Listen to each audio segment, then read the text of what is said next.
இப்ப இருக்க கிளைமேட்டுக்கு ஒரு சூப்பரான சிக்கன் சூப் செய்யலாமா?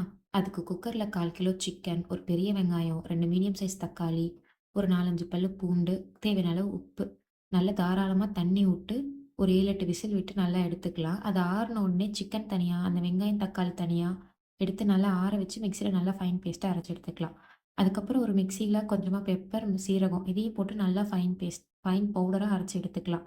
இப்போ ஒரு பேன்ல நமக்கு சிக்கன் வேக வச்சிருக்க தண்ணிய ஊத்திட்டு, அது கூடவே நம்ம வெங்காயம், தக்காளி அரைச்சு வச்சிருக்கோம் இல்லையா? அதையும் ஊத்திட்டு, 1/2 கான வந்துட்டு நான் அரைச்சு வச்சிருக்கேன். அதையும் ஊத்திக்கிறேன்.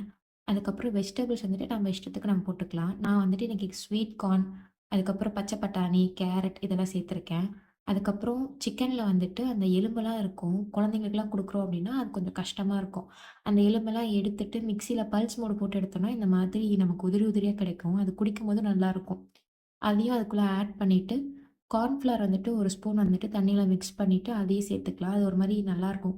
கொஞ்சம் திக்காவும் இல்லாம, ரொம்ப திக்காவும் இல்லாம, ரொம்ப தண்ணியாட்டும் இல்லாம, அந்த சூப்போட கன்சிஸ்டன்சி வந்து நமக்கு கிடைக்கும். அதுக்கப்புறம் நமக்கு தேவையான அளவு அந்த மிளகு, சீரகத்தூள், உப்பு, ஒரு கொதி வந்தோனே 2 முட்டைய வந்துட்டு நல்லா அடிச்சு ஊத்திட்டு, கொஞ்சமா கொத்தமல்லி தழ தூவி எடுத்தோம்னா, சூப்பரான சிக்கன் சூப் ரெடி. செஞ்சு பாருங்க.